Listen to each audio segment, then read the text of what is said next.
The prison breathed differently at night. The fluorescent lights hummed low, shadows stretched long across the concrete, and the world outside felt like a distant rumor. As a new officer on the night shift, I quickly learned that rhythm, how the silence settled, how every footstep echoed, and how loneliness pressed against the walls harder than any fist.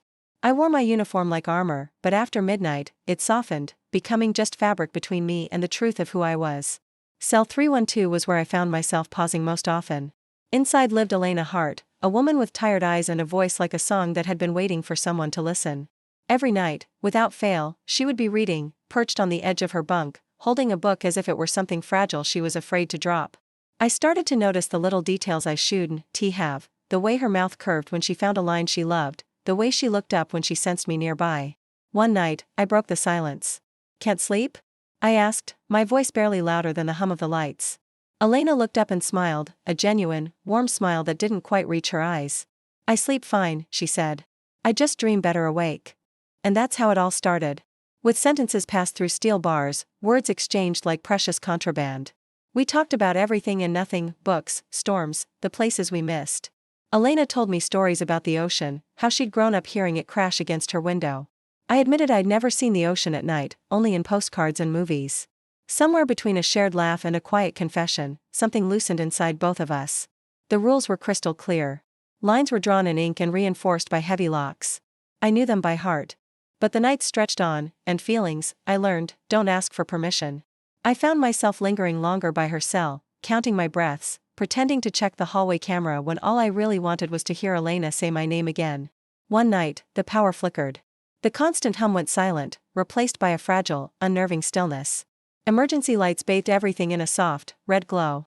My radio crackled with routine instructions, but my feet carried me straight to cell 312, as if on their own accord. "Elena," I whispered into the dim light. "I'm here," she answered immediately, her voice close. She was standing now, right at the bars.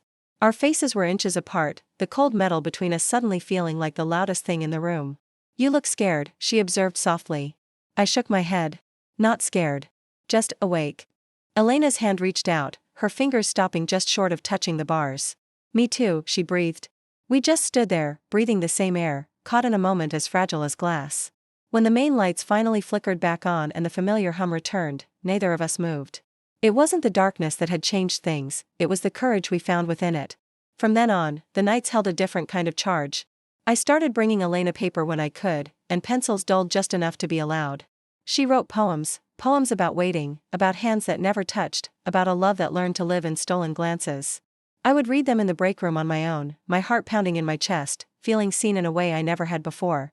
Her words saw right through the uniform, right through the walls I'd built around myself. The kiss happened by accident. Or maybe, looking back, it was inevitable. During a late-night check, Elena stumbled, her foot catching on the edge of her bunk. I reacted without thinking. It was pure reflex, the same motion I'd practiced 1,000 times. I unlocked the cell door and rushed in to steady her, my hands warm on her arms. For a breathless second, the entire world narrowed to just the space between us. The noise of the prison, the weight of my duty, it all vanished. "I'm sorry," she murmured, her eyes wide. "Don't be," I said, and then I was leaning in, as if gravity itself had made the decision for me. Our lips met softly. It was more of a question than an answer, a kiss that was brief and trembling, filled with all the restraint of the nights we'd spent apart. But it carried the weight of every unspoken word, every shared glance, every poem. We pulled apart, both of us stunned, instantly aware of the immense cost of what we had just done. But we were also aware of something else, it had been real. Undeniably, breathtakingly real. After that, we had to be careful. More careful than ever before.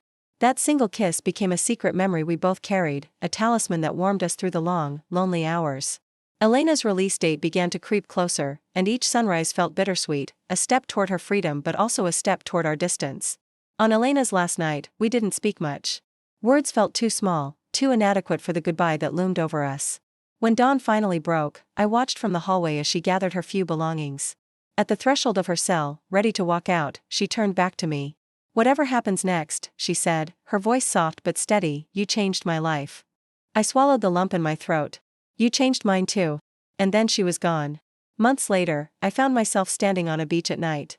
The ocean roared, a powerful, rhythmic crash, exactly as Elena had described it. My phone buzzed in my pocket. It was a message from her. A poem, just 3 lines long, ending with a promise. Love had broken rules.